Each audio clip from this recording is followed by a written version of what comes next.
Hey, here we are. Patrick, we've made it. Welcome to the show, man. How does it feel to be Patrick today?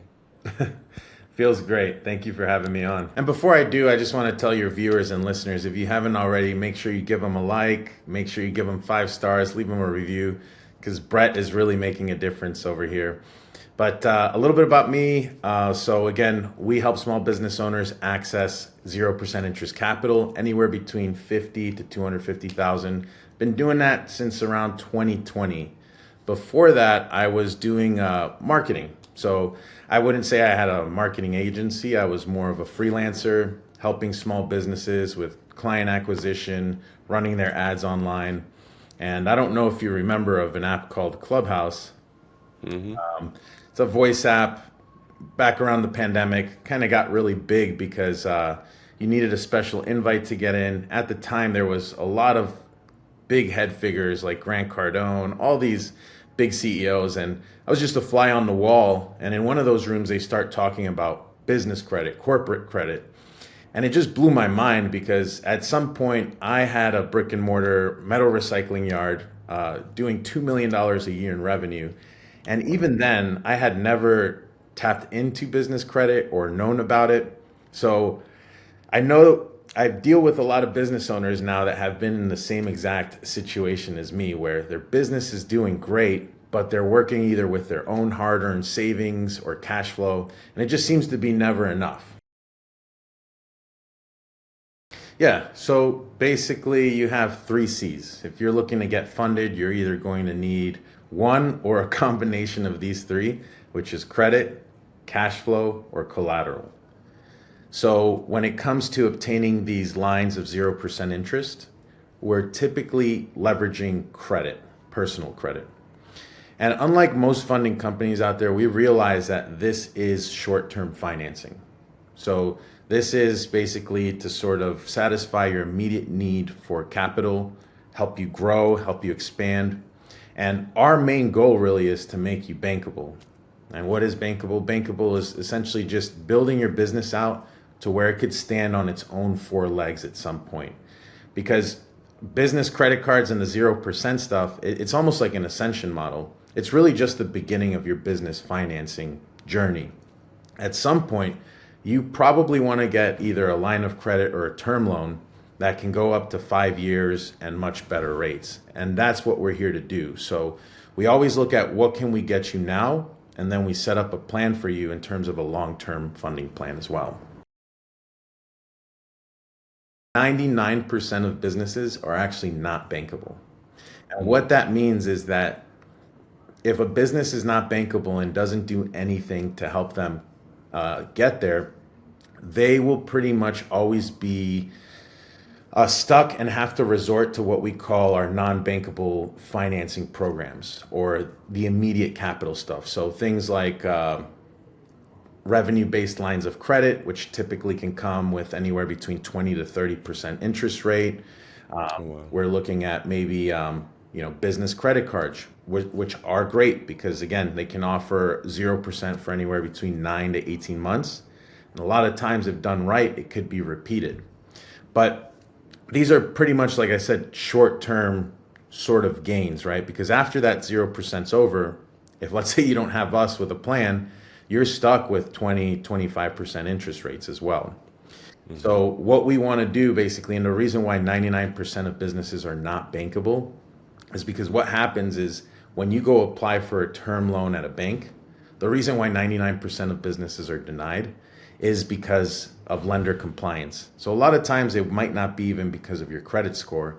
It could be because of one little item that's off on your business that won't allow them to approve your loan. Your credit could be great, your finances could be in order, but if there's a lender compliance that's missing, and this could be something as dumb as having the wrong address, a residential instead of a commercial address on your business, having a mismatch on your Secretary of State and your business Experian report, having a mobile phone number instead of a business phone line that's listed on the 411. And the reason why that happens is because banks, as soon as you get a loan and they approve you for it, all they're doing is packaging it up and selling it to bigger financial institutions. And they can't do that there's several different business credit scores, and it really just depends on what you're looking to get. Oddly enough and funny enough is the guys that push this whole no PG, no personal guarantee, EIN only credit tend to focus on Dun & Bradstreet. And Dun & Bradstreet is a business credit reporting agency that's good. It's been around for a long time, but it mainly deals with vendor credit. So they're generally not going to be reporting large financial trade lines. And therefore, the banks also aren't going to be making any big decisions based off that either. Does it help a little bit? Yes. Then we have our Experian and Equifax business credit scores. So those are the ones that will generally populate your financial trade lines.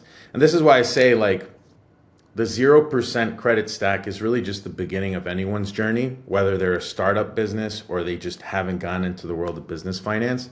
Because once we get that round, those are financial trade lines that will start reporting on the business credit bureaus. So it's almost like you've put yourself on the map, and if you pretty much use them correctly, you're building relationships internally with that bank, and you're also building a business credit score, which will help you unlock more financing down the road. I would not recommend you do what we call credit stacking on your own. You know, because a lot of people are like, why do we need you? Well, if you're just applying for a business credit card, you know, maybe you don't need us, right? Mm-hmm. Even though one of the most common mistakes I see, this is like a mistake, like a flat out mistake, is like they fill out the applications wrong. Like we could literally go over all the information that they're going to put, right? Like these are your business details, right? Yeah. Okay, well, this is what you're going to put on the application, right? Yep. And for whatever reason, it doesn't make it onto the application. For whatever reason, they get confused or whatever. So that's just a really kind of dumb one, right? But in terms of filling out the application, you generally don't want to put that you're retired, self-employed, or owner. Typically want to stay with executive title.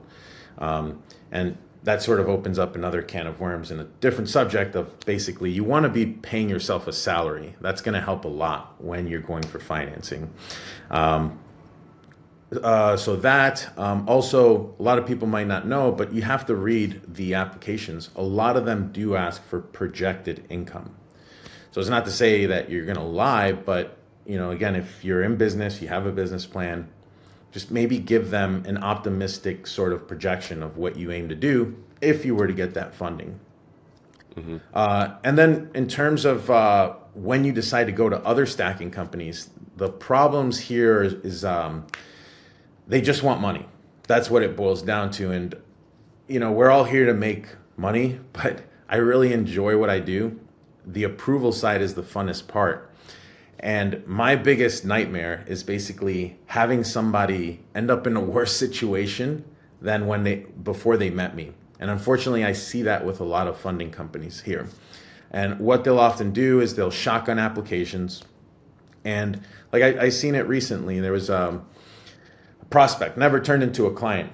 The funding company ended up adding a bunch of new personal accounts to his credit. His credit was mature enough to go for business credit cards, but for whatever reason, they decided to stack like 5 new credit cards on his personal credit profile, and they went for 2 business cards with Amex. But there was really no reason to, because the first approval was only for $2,000. Mm-hmm. So, like, we know, like, if your first approval with Amex was $2,000, we know the next one's going to be about $2,000. So why waste that inquiry? Why waste that opportunity to get that 0% card for 12 months on a $2,000 card? Well, for them, they didn't care because that's an extra commission on their end. And afterwards, they left because there was obviously no clear plan after that, right? And I couldn't help the guy either, at least not at that time, because the damage had already been done. He had 5 new accounts opened on his personal credit, which we're soon going to report. And all that signals to the bank is like, hey, you look kind of hungry right now, and we don't want to be the 6th in line. So before we even get them the funding, we want to know what they're looking to use it for, right? So that's, we generally approach this as a very consultative approach, right? Like, how much funding do you need? How fast do you want it? What are you going to use it for? And let's get a little more granular. what do you stand to make? What's the bottom line that's going to change in your business, right?